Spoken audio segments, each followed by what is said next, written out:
नमस्कार, एक बार फिर मैं हूं आपके साथ हर्षिता मिश्रा। आप देख रहे हैं हमारी खास पेशकश तफ्तीश। कहते हैं कि प्रकृति की रचना का कोई तोड़ नहीं है। इस संसार में प्रकृति की ऐसी कई रचनाएं हैं जिस पर आज भी चिंतन, मनन और शोध जारी है। आज तफ्तीश में हम जबलपुर के मदन महल किला मार्ग पर लेके चल रहे हैं, जहां एक चट्टान के ऊपर एक और चट्टान खड़ी है। दूर से देखने पर यह विशाल पत्थर ऐसे दिखता है मानो तेज हवा में ही ये अपने स्थान से हट जाएगा, पर सदियों से ये ऐसे ही खड़ा है। इस पत्थर को ही बैलेंसिंग रॉक कहा जाता है, जो कि अब जबलपुर की पहचान बन चुका है। भूवैज्ञानिकों के लिए ये भी एक अचंभा ही है। हजारों साल पहले ज्वालामुखी फटने से इन चट्टानों का निर्माण हुआ था। भूवैज्ञानिक अब भी इस गुत्थी को सुलझाने में लगे हैं कि आखिर कैसे ये चट्टानें इतने सालों से उसी स्थान पर मौजूद हैं। भूवैज्ञानिकों के अनुसार चट्टानों के ऊपर टिकी दूसरी चट्टान वजनी है। गुरुत्वाकर्षण बल के कारण यह अपने स्थान पर स्थिर है। सदियों से लोगों के लिए यह पत्थर अजूबा बना हुआ था। भूकंप के बाद बैलेंसिंग रॉक और चर्चित हो उठी। जबलपुर में आए भूकंप ने पूरे शहर को हिलाकर रख दिया था, तब भी यह पत्थर अपनी जगह पर टिका रहा। भूकंप भी इस पत्थर को नहीं हिला पाया था।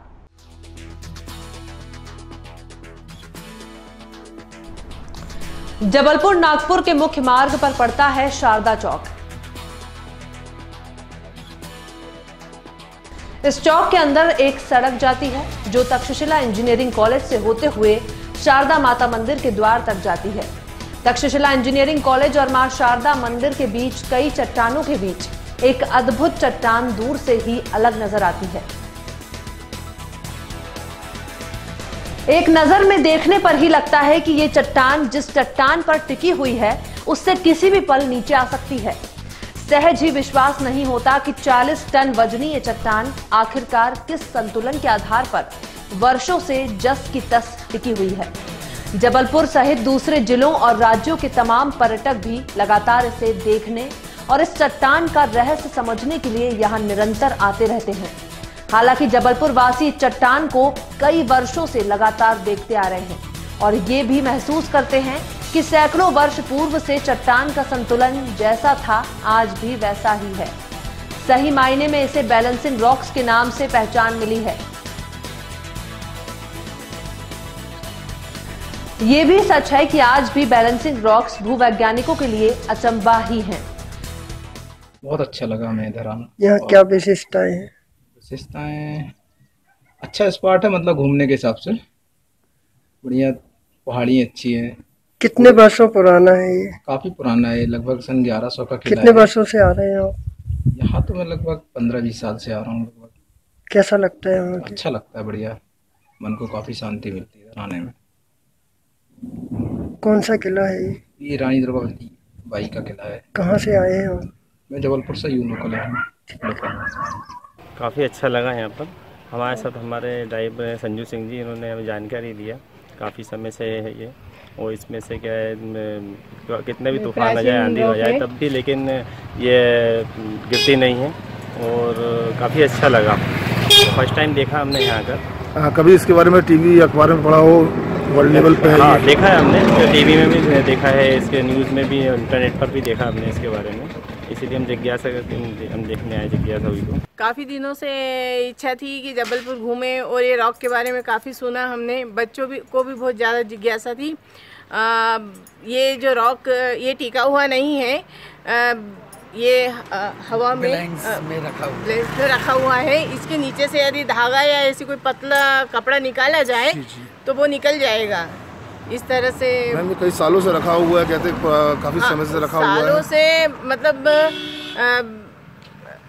रखा हुआ, मतलब टिका हुआ नहीं है, मतलब इसी स्थान पर है। वो कई बार भूकंप या कई भी प्राकृतिक आपदाएं आई तो हिला नहीं है, ऐसा हमने पढ़ा। आप ये कह सकते हैं ये हवा में रखा हुआ है? हवा में रखा हुआ है ये। जैसे और जगह के हमने पिलर वगैरह सुन रखे हैं ना, उसी तरह से इस रॉक के बारे में है। गोंड शासक राजा मदन मोहन सिंह द्वारा बनवाए गए मदन मोहन किले के रास्ते में पड़ने वाली इस बैलेंसिंग रॉक्स के बारे में कहा जाता है कि इसका निर्माण हजारों साल पहले ज्वालामुखी फटने से हुआ था।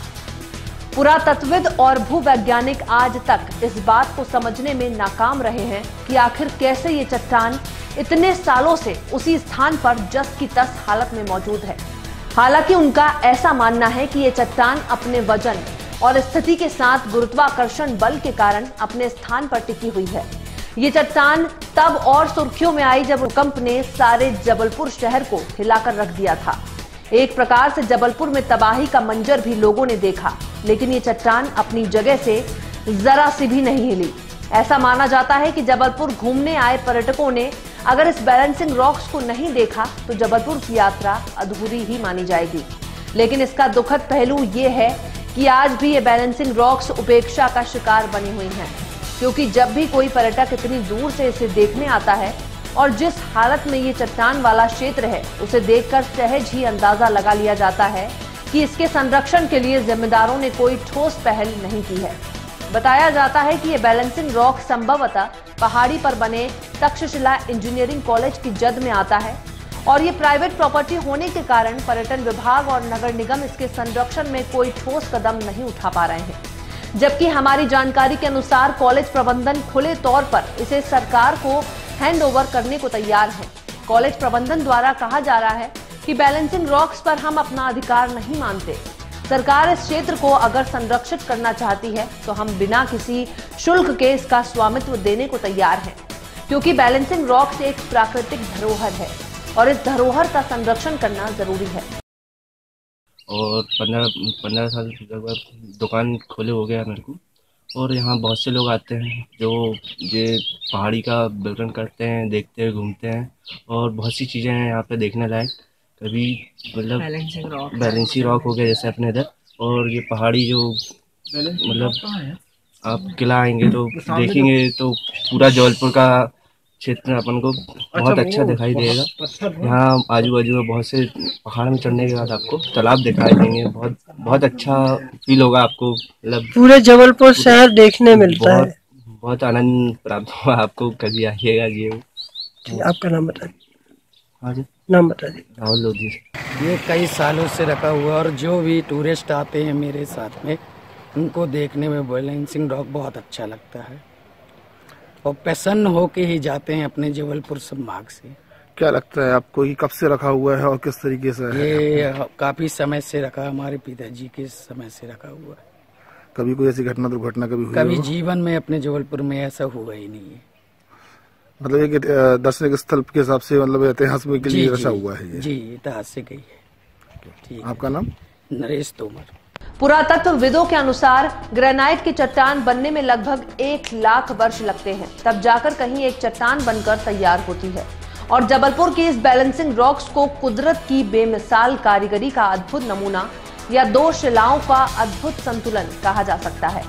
कुछ लोग इस संतुलन को, इस स्थान को और इस पत्थर को देवी का आशीर्वाद भी मानते हैं। लोग मानते हैं कि माता की कृपा से ही इस बैलेंसिंग रॉक्स पर अभी तक कोई भी आंच नहीं आई है। विदित हो कि जिस स्थान पर ये चट्टानें एक दूसरे से टिकी हुई हैं, उससे कुछ ही दूरी पर माता शारदा का भव्य और प्राचीन मंदिर स्थित है। एक जानकारी के अनुसार किसी जमाने में यहाँ वनराज यानी शेर के आने की भी जानकारी मिलती है। यहाँ से कुछ ही दूरी पर स्थित है रानी दुर्गावती का किला। इस पूरे क्षेत्र को रानी दुर्गावती की स्मृतियों के रूप में अब भी पहचाना जाता है। वैसे तो संस्कारधानी प्राकृतिक सौंदर्य से भरी हुई है, कहीं हरियाली ही हरियाली नजर आती है तो यहाँ का भेड़ा घाट जैसे प्रसिद्ध धुआंधार भी चर्चित है। ये शहर इतिहास की ढेरों कहानी कहता है। जरूरत है इस अमूल्य प्राकृतिक धरोहर पर ध्यान देने की, जिससे ये हमेशा अछूता रहा है। खानापूर्ति के नाम पर प्रशासन और शासकीय निर्माण एजेंसियों ने इस स्थान की पहचान के लिए केवल एक बोर्ड पर लगा कर रखा है। राजस्व रिकॉर्ड की जानकारी के अनुसार बैलेंसिंग रॉक्स के नाम से लगभग आधा एकड़ जमीन दर्ज है, ऐसी भी जानकारी मिलती है। ये दर्शनीय स्थल 3 ओर से पत्थर की पुरानी बाउंड्री वॉल से घिरा हुआ है। प्रवेश मार्ग की ओर बड़ी चट्टानें हैं। जानकारों का मानना है कि इसके विकास के लिए इसको संरक्षित करने की आवश्यकता है। यहाँ अगर सुविधाएं विकसित कर दी जाएं तो ये स्थल शासन के लिए आय का जरिया भी बन सकता है। फिलहाल इस बैलेंसिंग रॉक्स को हम प्रकृति के एक चमत्कार के रूप में देखते हैं। वैज्ञानिक दृष्टिकोण से चाहे इसका कोई भी पहलू हो, लेकिन आम लोगों के लिए ये चट्टान आज भी रहस्य बनी हुई है। जबलपुर से कुणाल सिंह के साथ अंकुश उसरेठे की रिपोर्ट। हम हर बार पुलिस वाला की तफ्तीश में कुछ नया लाने और दर्शकों को कुछ नया बताने का प्रयास करते हैं। इस बार भी हम जबलपुर की चर्चित इस बैलेंसिंग रॉक्स के सच को लेकर आप सभी के सामने आए हैं, जिसमें हमने उस सच को बताने का प्रयास किया जिसकी जरूरत थी। बैलेंसिंग रॉक्स निश्चित रूप से प्रकृति की अनोखी धरोहर है, लेकिन हजारों लाखों वर्षों से रखी इस शिला का संरक्षण भी उतना ही जरूरी है। इंसान कभी प्रकृति के नियमों को बदल नहीं सका है। हम भी आपसे आग्रह करते हैं कि प्रकृति की किसी भी रचना को कतई भी छेड़छाड़ या बदलने का प्रयास ना करें। ऐसी अनोखी रचनाओं का हो सके तो संरक्षण जरूर करें। हम अगली बार फिर किसी नई पेशकश के साथ हाजिर होंगे। तब तक मुझे और मेरी टीम को दीजिए इजाजत। जय हिंद, जय भारत।